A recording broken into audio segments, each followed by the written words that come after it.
కాలభైరవ టెంపుల్లో దర్శనం అయిపోయినాక గంగారతికి లేట్ అవుతుందని నెక్స్ట్ వీడియోలో చూపిస్తాను కదా, అక్కడ దర్శనం అయిపోగానే ఇక్కడ క్షిప్రా నది దగ్గర హారతి చూడడానికి జల్దీగా వచ్చేసినాం. ఎట్లుంటుందో చూపిస్తా. మా జెల్లె ఇది ఆల్రెడీ కాశీలో చూసేసిందంట గంగారతి, ఉజ్జయిన్లో సెకండ్ టైం అంట చూడటం. మేము మాత్రం ఫస్ట్ టైం. నేను ఫస్ట్ టైమే చూస్తున్నా, మా అమ్మ కూడా ఫస్ట్ టైమే.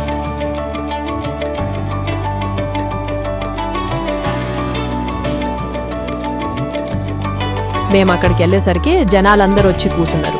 అక్కడ ఒక ఆయన అందరినీ స్ట్రిక్ట్గా, అంటే కొంచెం ప్లేస్ కూడా మిస్ అవ్వకుండా లైన్లో కూర్చోబెడుతుండు. మేము అక్కడి నుంచే చూద్దామని ఫిక్స్ అయినాం. కానీ నాకేమో మనసు ఆగట్లేదు, ముందుకెళ్ళి చూద్దామని అనిపిస్తుంది. క్షిప్రా నది గురించి ఇంకా హారతి గురించి మస్తు కథలున్నాయి. క్షిప్రా నదిని మాల్వా గంగా అని కూడా అంటారు. పురాణాల ప్రకారం ఈ నది విష్ణుమూర్తి వరాహ అవతారంలో ఉన్నప్పుడు ఆయన హృదయం నుంచి పుట్టిందంట. ఎంత మహిమగల నదో కదా. అందుకే కుంభమేళ జరిగినప్పుడు లక్షలాది భక్తులు వచ్చి పవిత్రమైన నీళ్లలో స్నానం చేస్తారు. అట్లా స్నానం చేస్తే మనం చేసిన పాపాలన్నీ పోయి మోక్షం వస్తుందని నమ్మకం. ఇక హారతి విషయానికి వస్తే ప్రతిరోజు ఈ హారతి చూడ్డానికి జనం ఎగబడతారు. వేలాది దీపాలు నదిలో తేలుతుంటే అబ్బో, ఆ దృశ్యం వర్ణించడానికి మాటలు చాలు.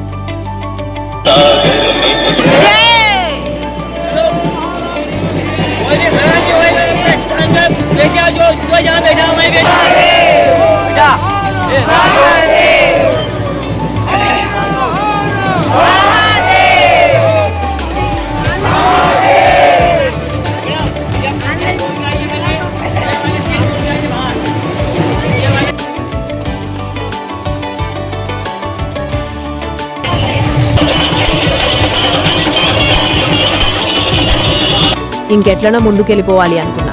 అక్కడ ఒక తెల్ల చొక్కా వేసుకుని, తెల్ల కుర్తా అంటారా, ఒక లడ్డుగున్నాయన తెల్ల డ్రెస్ వేసుకుని ఉన్నాయన మమ్మల్ని ముందుకు పిలిచేసిండు.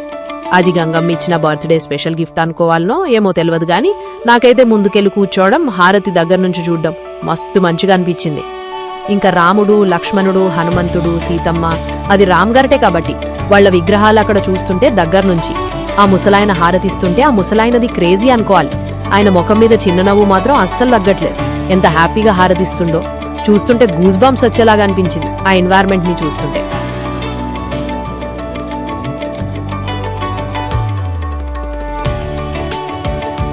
ఆ తాళం కొట్టే ఇన్స్ట్రుమెంట్ నాకు ఇచ్చిండ్రు. అవి ముందర నుంచి కొడుతూ ఆ మ్యూజిక్ ని ఎంజాయ్ చేస్తూ, ఆ చాంటింగ్ ని ఎంజాయ్ చేస్తూ కూర్చున్నా.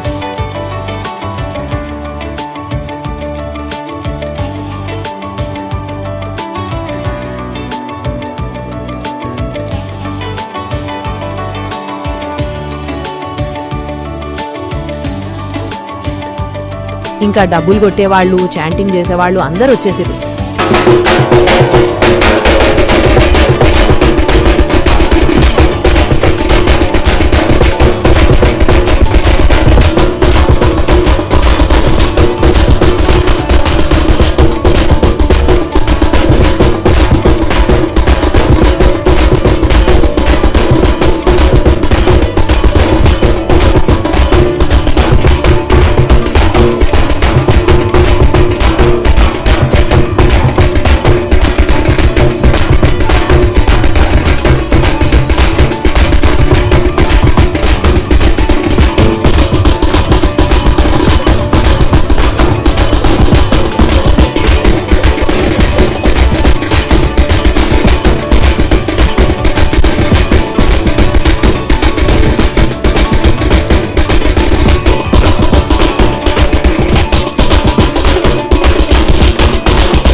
హారతి వేర్లలో భగవంతుడికి మనం సమర్పించే అత్యున్నత గౌరవం.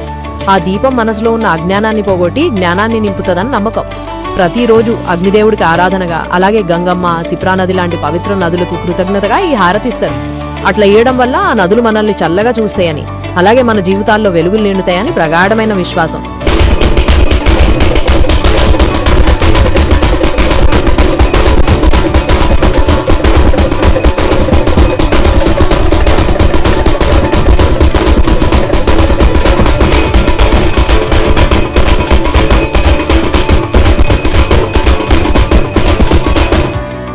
క్షిప్రా నది గురించి ఇంకో మంచి కథ ఉంది. ఈ నది పరమశివుడి త్రిశూలం దెబ్బకు విష్ణుమూర్తి వేళ్ల నుంచి వచ్చిన రక్తంతో పుట్టిందంట. అందుకే ఈ నదికి అంత పవిత్రత. ఇంకో స్టోరీ ఏందంటే శ్రీకృష్ణుడు వాళ్ళ అన్న బలరాముడు స్నేహితుడు సుదాముడు వాళ్ళ చదువుని ఈ నది దగ్గరున్న సాందీపని ఆశ్రమంలోనే ముగించారంట.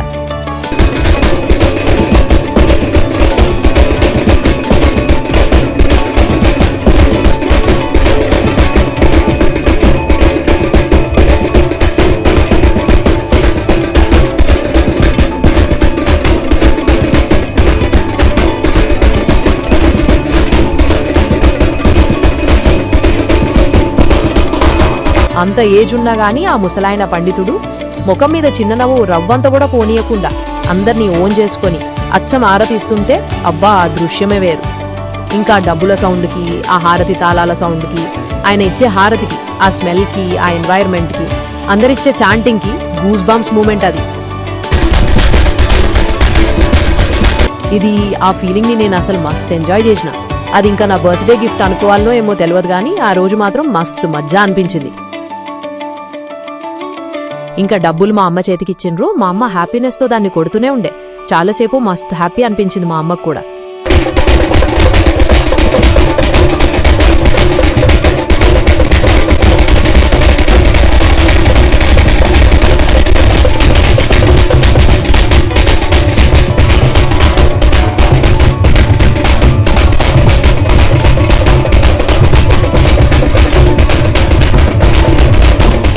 దాని తర్వాత మా చెల్లికి ఇచ్చిండ్రు. మా చెల్లి కూడా కొట్టింది. మ్యూజిక్ని, ఆ వచ్చే సౌండ్ని, ఆ డబ్బుల సౌండ్ని మస్త్ ఎంజాయ్ చేసినాం.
మేము అక్కడికి వెళ్ళేసరికి అక్కడ కొందరు భక్తులందరూ వచ్చి వాళ్ళు స్వయంగా హారతి ఇవ్వాలని వాళ్లే ఆ దీపాలను కొన్నారో లేదో తెలియదు కానీ మేము వెళ్ళేసరికి కొందరు ఫ్యామిలీస్ గంగమ్మ తల్లికి హారతి ఇస్తురు.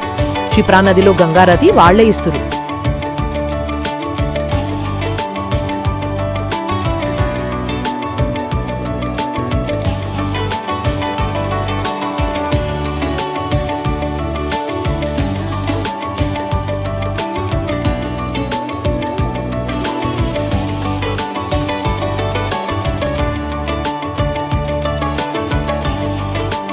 అవి తీసుకొని ఇవ్వడం అయిపోయిన తర్వాత మా చెల్లికి ఇచ్చిరు. మా చెల్లి హారతి ఇచ్చేసింది. మా చెల్లి హారతి ఇస్తుంటే అదో స్పెషల్ ఫీల్.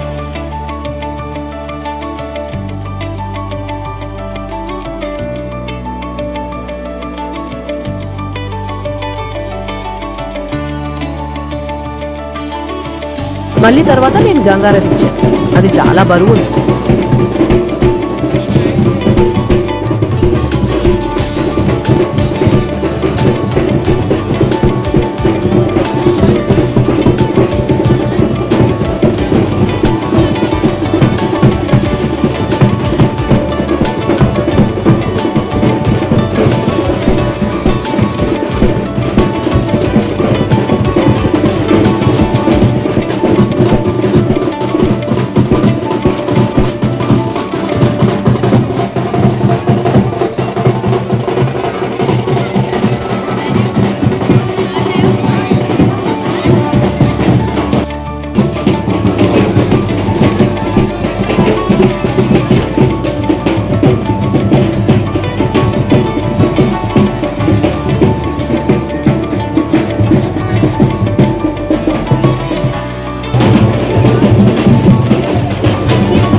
అయిపోయింది గైస్.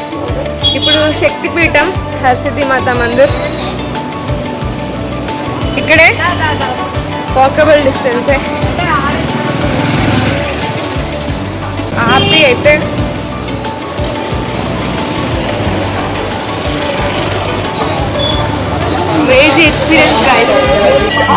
అయిపోగానే అందరూ అటువైపే వెళ్తుండే. మేం కూడా రూట్ మ్యాప్ పెట్టుకొని ఓ 2 కిలోమీటర్లు నడుచుకుంటూ ఆ శక్తిపీఠం చూడడానికి పోయినాం. హర్సిద్ధి మాత టెంపుల్లోకి ఎంటర్ కావంగానే 3 హోల్స్ లో నుండి మాతని చూస్తాం. ఒక్కొక్క హోల్ నుండి ఒక్కొక్క భాగం కనిపిస్తుంది.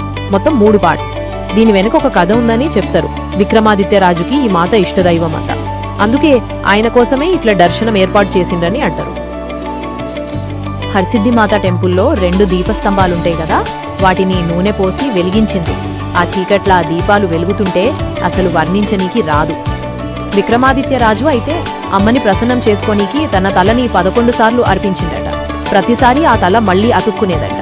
ఇంకొక కథలో చండా ప్రచండ అనే రాక్షసులిని శివుడు కోరిక మేరకు హర్సిద్ధి మాత సంహరించిందని చెప్తారు.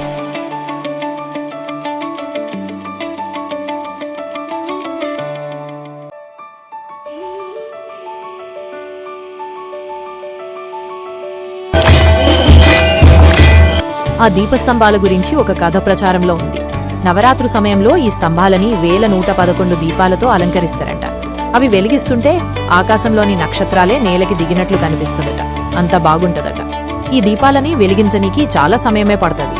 కానీ వెలుగుతున్నప్పుడు మాత్రం చూడనీకి 2 కళ్ళు చాలవంట.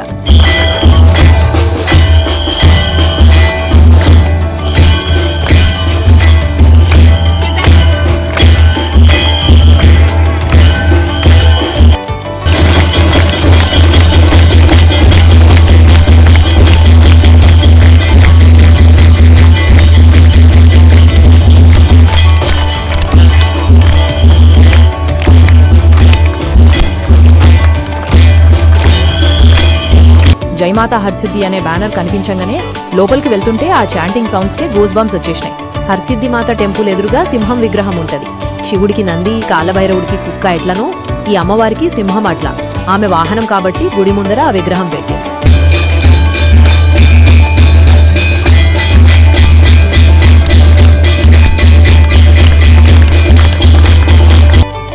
హారతి అయిపోయినాక అందరినీ లోపలికి వదిలిండ్రు.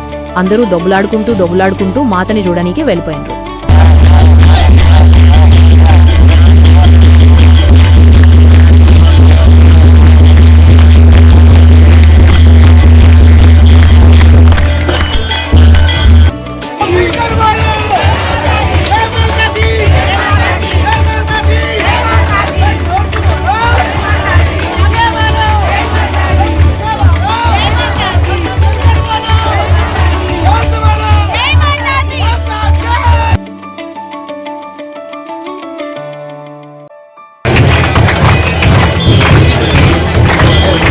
ఉజ్జయిన్లోని హరిసిద్ధి మాత టెంపుల్ అంటే చాలా పవర్ఫుల్ టెంపుల్.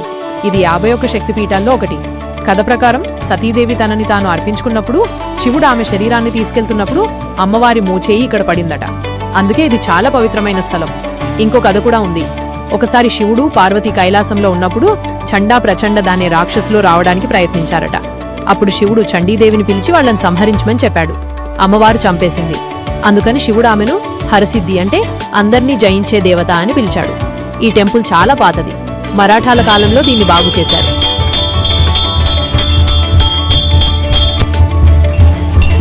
అయితే లోపల వీడియోలు తీయనీకి రారంట. తీసే అంతవరకు తీసి ఫోన్ లోపల పెట్టింది. దర్శనమైనాక మేమందరం బయటకు వచ్చేసినాం.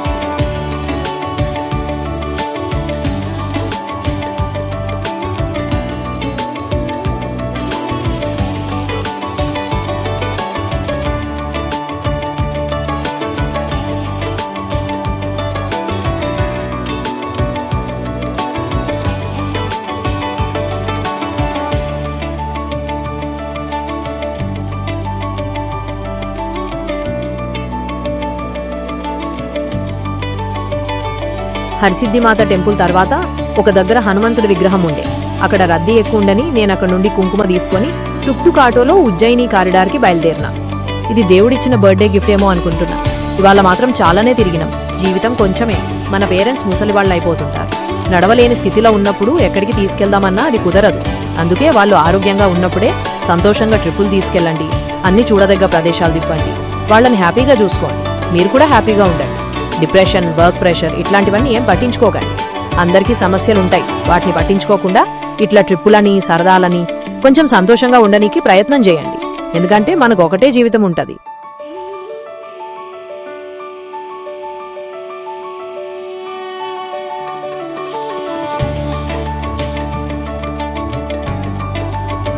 నెక్స్ట్ ఉజ్జయిని కారిడార్కి పోతున్నాం.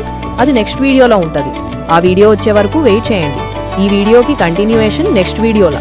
ఓకే బాయ్, మళ్ళీ నెక్స్ట్ వీడియోలో కలుద్దాం.